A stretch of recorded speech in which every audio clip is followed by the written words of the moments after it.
हम आर्टिकल 370 को एक मुसीबत समझते थे, लेकिन इसने पिछले 70 साल से हमें प्रोटेक्ट किया था। जी हाँ, ये मेरा कहना नहीं है, बल्कि ये कहना है लद्दाख के एक सीनियर लीडर और एक प्रोमिनेंट बुद्धिस्ट फिगर का। जी हाँ, मैं आपको बता दूं कि लद्दाख के एक सीनियर लीडर और प्रोमिनेंट बुद्धिस्ट फिगर की अगर बात करें तो उनका यह कहना है कि जनाब, हम आर्टिकल 370 को एक मुसीबत समझते थे, लेकिन यह मुसीबत नहीं था, बल्कि इसने पिछले 70 सालों से हमें प्रोटेक्ट किया था। बयान चारिज डोंग लोंगरिक का है। उनका कहना था कि हम एक वक्त में यह समझते थे कि जनाब आर्टिकल 370 जो है वो हमारे लिए एक सरदर्द है, एक मुसीबत है, लेकिन आज हमें इस बात का एहसास हुआ है कि आर्टिकल 370 की वजह से ही हमारी ज़मीनें, हमारा कल्चर और हमारी नौकरियां जो है वो महफूज हुआ करती थी। यह बयान उनका उस वक्त पर आया है जब लद्दाख के अंदर अगर बात करें तो जनाब माहौल जो है वो पिछले कई एक दिनों से काफ़ी जो है वो पुरतनाव था। लद्दाख में जो है वो इस वक्त कर्फ्यू नाफिज है और इस वक्त जो है वो कहीं ना कहीं ये बयान सामने आया है लद्दाख के इस प्रोमिनेंट फिगर का। आज उन्होंने आर्टिकल 370 की जो है वो कहीं ना कहीं तारीफ करते हुए कहा कि एक वक्त था जब हम धारा 370 के जो है वो कहीं ना कहीं मनसूख करने के सपोर्ट में थे, लेकिन आज हमें यह एहसास हो रहा है कि 370 ही एक ऐसे आर्टिकल था जिसकी वजह से हमारी जमीनें, हमारा कल्चर और उसके साथ साथ हमारी नौकरियां महफूज थी। इन जनाब का ये बयान उन हालात में आया है जब सोनम वांगचुक की बात करें तो जनाब उन्हें एनएसए के तहत अरेस्ट किया गया है, और उसके साथ साथ इनके हवाले से मैं आपको ये भी बता दूं कि ये लद्दाख बुद्धिस्ट जो काउंसिल है उसके चेयरमैन भी है। इंडियन एक्सप्रेस से इन्होंने बातचीत करते हुए बाज़ाब्ता तौर पर एक इंटरव्यू के दौरान इन बातों का खुलासा किया है, और ये आज कह रहे हैं कि हमें पछतावा हो रहा है कि आर्टिकल 370 जो था वो जम्मू कश्मीर के, खास करके लद्दाख की बात करें तो वहां की जमीनों, नौकरियों और उसके साथ साथ कल्चर को जो है वो कहीं ना कहीं प्रोटेक्ट करता था। कहना है कि जब साल 2019 में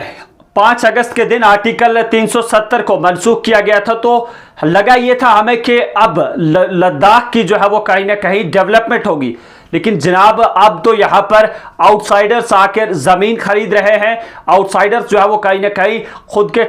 सेटलमेंट्स कर रहे हैं, और यहां के नौजवानों की नौकरियों की बात करें, यहां के कल्चर की बात करें, वो दिन ब दिन जो है वो कहीं ना कहीं खत्म होता जा रहा है। जी हां, मैं आपको बता दूं कि इनका कहना था कि एक वक्त ऐसा था जब आर्टिकल 370 को मनसूख किया गया तो हमने खुशी मनाई थी, लेकिन अब जो है वो हालात उसके बरक्स है, और अब ये महसूस हो रहा है कि आर्टिकल 370 जो था वो जम्मू कश्मीर, खास करके लद्दाख के हवाले से इन्होंने कहा है कि यहाँ के नौजवान, यहाँ के कल्चर और उसके साथ साथ यहाँ की जो तहजीब है उसका जो है वो कहीं ना कहीं प्रोटेक्शन करता था। उनका कहना था कि हालिया दिनों के अंदर जब लद्दाख के अंदर जो प्रोटेस्ट देखने को मिले, उनमें जिस तरीके से नौजवानों ने शिरकत की, जिस तरीके से नौजवान सामने आए, उससे साफ तौर पे ये बात जाहिर और आया होती है कि जनाब बेरोजगारी ने किस तरीके से नौजवानों को सताया हुआ है। उनके अल्फाज अगर मैं आपको बता दूं तो कहना था कि साफ तौर पर एक फ्रस्ट्रेशन जो है वो नौजवानों में दिखाई दी, क्योंकि हद तो तब हुई जब नौजवानों को बीजेपी के फ्लैग और उसके साथ साथ नेशनल फ्लैग में भी आपस में कोई भी जो है वो कहीं ना कहीं फर्क नहीं दिखाई दिया। क्योंकि जिस तरीके से लद्दाख के अंदर आपने पिछले दिनों से हालात देखे, कहीं ना कहीं काफी जो है वो लद्दाख के अंदर मुजाहिरे देखने को मिले, पुरतशद्दुद जो है वो कहीं ना कहीं हालात बने, और इस बीच अगर बात करें तो सोनम वांगचुक जो है वो उन्हें एनएसए के तहत गिरफ्तार भी किया गया। तब से अगर बात करें तो जनाब कहीं ना कहीं लद्दाख के हवाले से बयानात का जो सिलसिला है वो लगातार जारी है। चीफ मिनिस्टर उमर अब्दुल्ला की बात करें, डॉक्टर फारूक अब्दुल्ला की बात करें, या फिर बड़े सियासी कदावर जो भी रहनुमा हैं, जो भी लीडर्स हैं, वो लद्दाख की इस सूरत हाल पर जो है वो कहीं ना कहीं बातचीत कर रहे हैं, बयानात दे रहे हैं। हालांकि आपको याद होगा कि JNK-UT के चीफ मिनिस्टर उमर अब्दुल्ला का भी इस पर बयान आया था, और उनका कहना था कि लद्दाख और जम्मू कश्मीर के लोगों के साथ धोखे हुए हैं।